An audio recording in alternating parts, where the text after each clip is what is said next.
तो मैं आपको चरण केवल मेरे चरणों को दो। मैं जानता हूं कि आज आपके पास कुछ नहीं, मांगता वो है जिसके पास कुछ नहीं होता। जिसके पास होगा क्यों मांगेगा? वो सीना तान कर गद्दी पर बैठे रहे। जिसकी कमी होगी हमारे पास आए। समझिए, मागी नावन केवट माना, कहे तुम्हारे मन में मैं जाना, कर जो मुन धरनी होई जाई, अब बाट पर है वो नाव उड़ाई। आप लोग केवट जानता था। एक बार क्या हुआ, सबको जानकारी था कि कल भगवान को गंगा के उस पार जाना है। हर व्यक्ति को गांव नगर में जानकारी थी कि कल भगवान राम राजा गुरु के अतिथि हैं, तब चले जाएंगे। सब नौका सजा रहे थे, दूसरा मार्ग नहीं था। सबने सोचा कि यदि भगवान राम हमारी नाव पर बैठ गए तो हमारा जीवन धन्य बन जाए। केवट की पुरानी नौका थी, खटारा नौका थी, बेचारे को पैसा नहीं था लगा देने का। तो केवट बहुत निराश होकर अपने धर्म पत्नी के पास आता है। कहा, देवी, कल भगवान राम को गंगा के उस पार जाना है। सब लोगों ने नौका सजा रखा है, कल की तैयारी सबकी चल रही है। जैसे हमारे मुकेश कल से विचारे लगे हुए हैं, 2 बजे आ गए दुकान में, काम करना था उनका। सबकी तैयारी चल रही थी। पत्नी ने कहा, देखो, भगवान राम पदार्थ नहीं देखते, प्रेम देखते। सच्चा प्रेम होगा आपका राम जी का तो सबकी नौका धनी को धनी रह जाएंगे। पत्नी ने समझाया, केवल थोड़ा सा संतोष हुआ, लेकिन निद्रा नहीं आ रही। जब कोई ऐसी समस्या आ जाती तो निद्रा नहीं आती। करवट बेचारा मार रहा था, 12 बज गया। केवट ने कहा, ये तो काम गड़बड़ है, मैं रात ही राजा के पास जाऊं। तो रात्रि के चल दिया।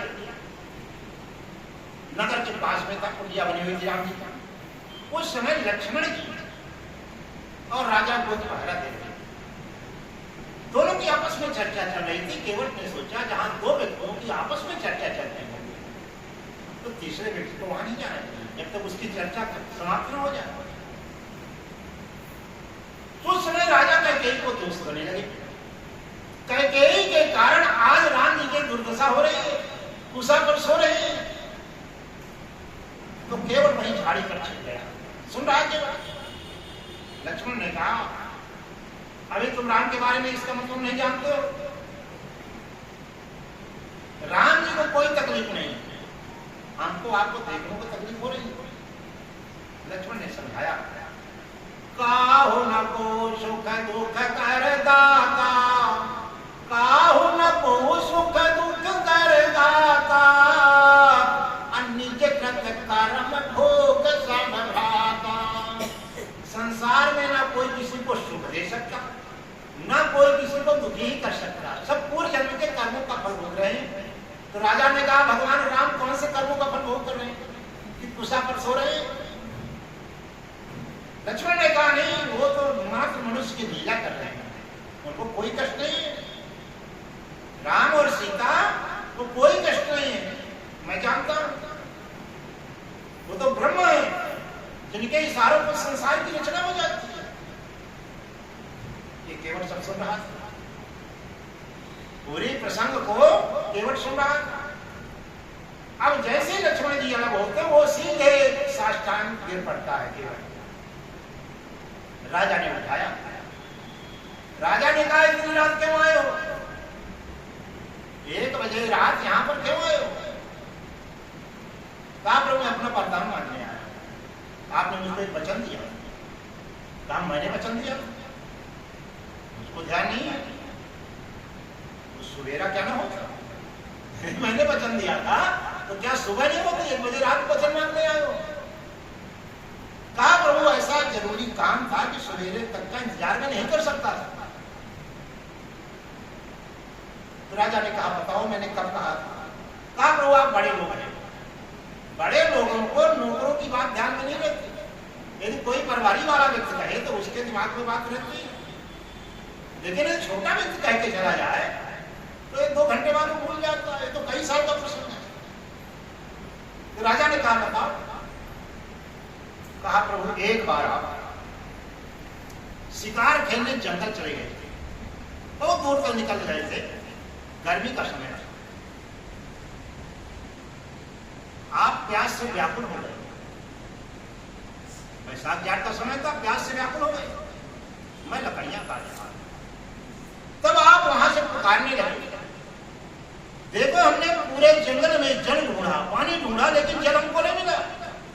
यदि कोई जंगल में हो तो मेरे पास आए, मुझको जल पिलाए, अब मेरे प्राण जाना चाहते हैं। इतना कहते हुए आप घोड़े से मूर्छित होकर नीचे गिर पड़े। मैं लकड़ियां काट रहा था, मैं दौड़ा, राजा साहब गिर गए। मुझको जानकारी थी जल कहां है, मैं तुरंत कमंडल में जल लाया, आपका मुंह धोया, आपको जल पिलाया, तब आपको होश आ गया। आपने कहा केवट आज तुम जंगल में ना होते तो हमारे प्राण कोई बचाने वाला नहीं। मां को क्या मांगना,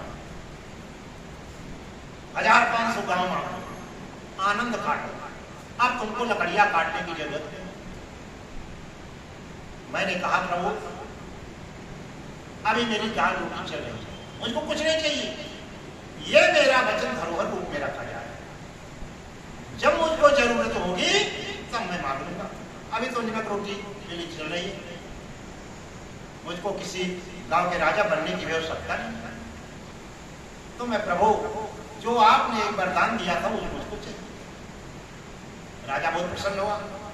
राजा ने कहा आज राम जी हमारी कुटिया पर सो रहे हैं, एक नहीं तुम 2 वरदान मांगो, एक नहीं तुम 2 मांग लो, एक मेरे तरफ से और मांगो, जो चाहिए वो बोलो।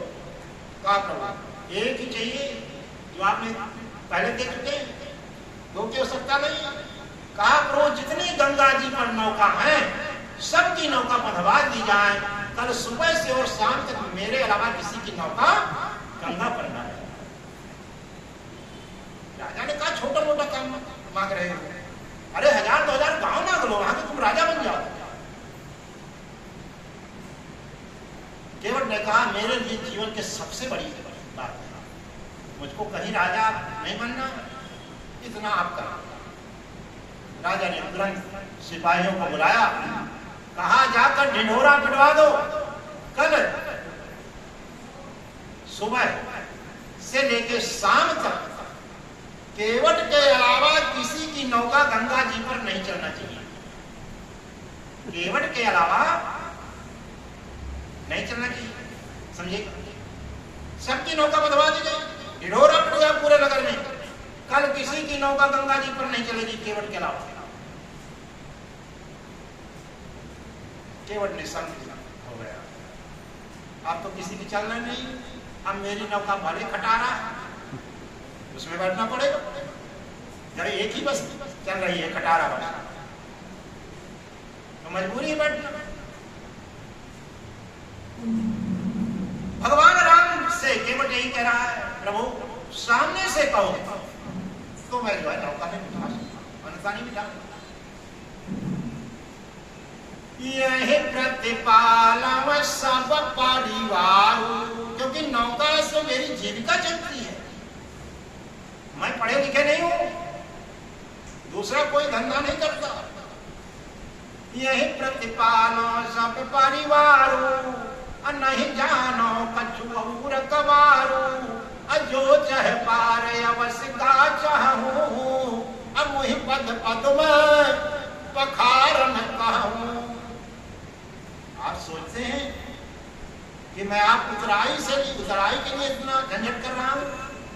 मैं जानता हूं आपके पास एक पैसा नहीं है, मांगता हुआ जिसके पास कुछ नहीं रहता, जानता हूं कुछ नहीं है आपके पास। पद कमल धोई चढ़ाई, नाथन नाम उतराई जहां, एक पैसा आपसे उतराई नहीं मिला, लेकिन सामने से आपको कहना पड़ेगा। पद कमल धोई चढ़ाई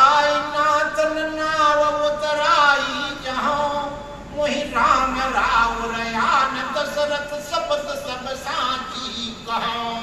दशरथ जी की सौगंध है कि मैं एक पैसा आपसे उतराई। अब लक्ष्मण जी का दिमाग खराब होगा। प्रभु 4 घंटे से परेशान कर रहा है। अब ये हमारे पिताजी जिनकी मृत्यु हो गई है, स्वर्गवास हो गया, उनके पास पहुंच गया, उनकी सौगंध खाने लगा। हमारी सौगंध खाता, आपकी सौगंध खाता, एक बार चल जाए तो जो स्वर्गवासी हो गए उनकी सौगंध खा रहा। लक्ष्मण ने तुरंत धनुष बाण उठा लिया। पर तीर मारहि लखन पे, जब लगिन पाव पखारी हो, तब लगन तुलसी पार कृपाल पार उतारी हो। समझिएगा लक्ष्मण जी, मार डालोगे क्या करोगे, लेकिन इस बात सतर्क रहना, इस बार यदि आप उसको मारोगे तो मेरी पत्नी रोते हुए आएगी, परिवार वाले रोते आएंगे। क्या अपराध किया मेरे पति ने कि लक्ष्मण जी ने मार डाला। समझिएगा। पर तीर मारहि लखन पे, जब लगन पाव पखारी हो, तब लगन तुलसी दास नाथ कृपाल पार उतारी हो। केवल अगले जन्म समुद्र का मछुआ था। एक बार भगवान विष्णु स्नान कर रहे थे क्षीर सागर में, तो कछुआ जो है भगवान के चरण छूने के लिए बार बार आक्रमण कर रहा है। 4 पहाड़ तक युद्ध चला और 4थे पहाड़ कछुए के मृत्यु। वही कछुआ गंगा के किनारे केवट बना, उसको अपना पिछला जन्म याद है। भगवान के दर्शन के निराशा से वहीं पर होता, उसको पिछला जन्म पूरा याद है। समझिए, पिछला जन्म पूरा याद आ गया। उस बार में अकेले था, मार डाले, कोई बात नहीं।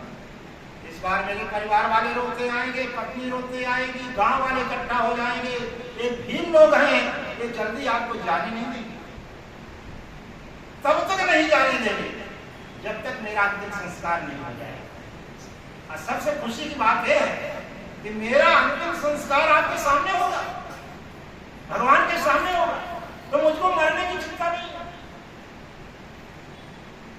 समझिएगा।